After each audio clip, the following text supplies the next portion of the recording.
Dalam nama Bapa dan Putra dan Roh Kudus. Amin. Allah yang penuh kasih, kami bersyukur kepadamu bahwa kami belajar dari sejarah bangsa Israel. Ketika mereka berada di Mesir, keluarga Yakub dengan 12 anaknya pergi pindah ke Mesir. Dan ketika anaknya Yusuf masih menjadi Perdana Menteri, mereka makmur. Tetapi kemudian bertahun-tahun, jumlah mereka semakin besar, semakin banyak, dan Firaun tidak lagi mengenal Yusuf, maka mereka ditindas. Mereka orang Mesir takut bahwa dengan banyaknya orang Israel, maka mereka bisa akan mencelakakan bangsa Israel. Maka ditindas. Ya, diperlakukan, dikerja rodi, melakukan dan seterusnya. Tapi semakin ditindas, semakin mereka kuat. Nah, inilah salah satu unsur penting dikatakan dalam teks kitab suci itu, semakin mereka ditindas, semakin mereka menghadapi penderitaan, semakin mereka kuat, tangguh.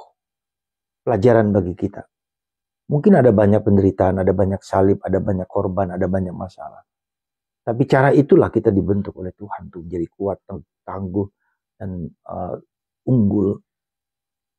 Dan itu bisa kita lihat dalam bacaan Injil hari ini. Yesus mengatakan kepada 12 murid, ya, kepada rasulnya ini. Syarat untuk menjadi rasul, katakan Yesus, bahwa aku datang bukan untuk membuat damai, tetapi membuat pertengkaran dalam keluarga. Ya. Artinya apa? Artinya bahwa kita, ketika pilihan kita pada Yesus, tentu ada tantangan dari keluarga kita masing-masing. Entah karena mereka tidak suka kita mengikuti Yesus, atau ada kemungkinan juga hidup mereka tidak sesuai dengan hidup kita. Bisa aja tantangan seperti itu.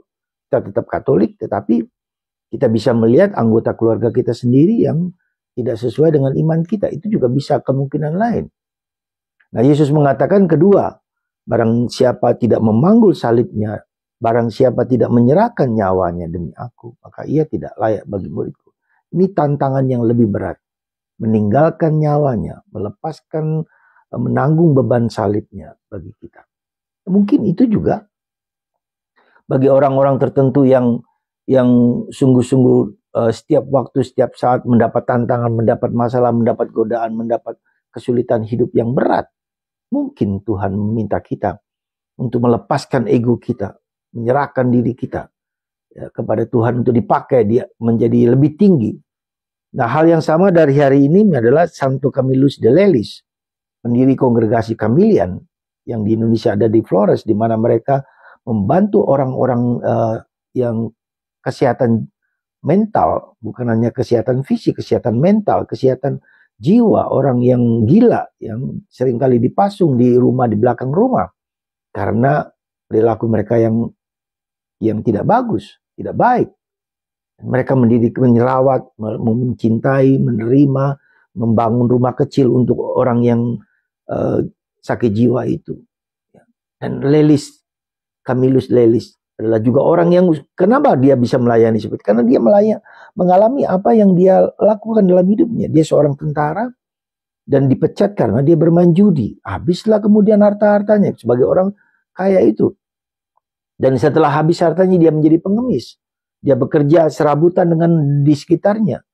Lalu kemudian dia mau menjadi seorang biarawan juga akhirnya nggak bisa karena sakit-sakitan.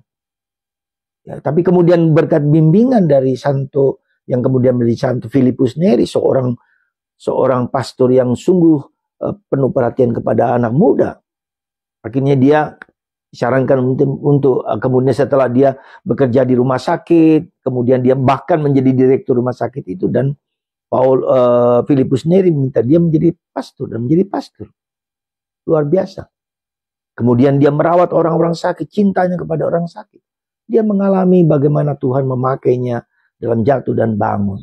Ya. Dan penting di sini adalah keterbukaan, bimbingan dari orang yang bisa membantu kita. Pembimbing rohani. Ya. Semoga di hari ini kita juga ada banyak pembimbing rohani yang bisa Anda dapatkan di podcast.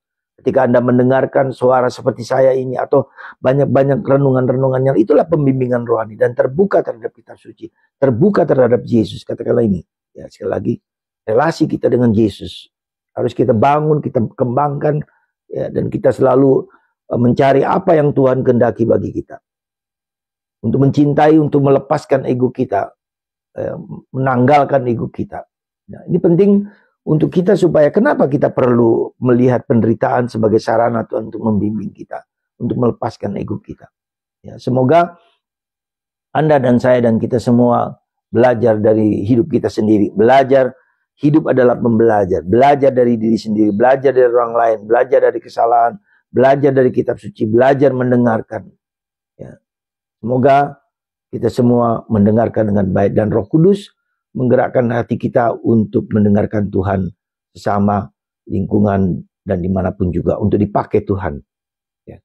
Paling tidak para saudara, ketika kita baik di keluarga kita akan dikenang oleh keluarga kita menjadi orang yang sungguh-sungguh. Ya. Ada banyak orang yang sungguh baik dan dikenang oleh keluarganya, oleh anaknya, oleh siapapun juga di sekitar. Tapi lebih daripada itu, kita berbuat baik bukan untuk dikenang, tetapi untuk melayani Kristus di dalam diri orang-orang di sekitar kita, terutama orang kecil, miskin, dan sakit. Tuhan memberkati Anda semua.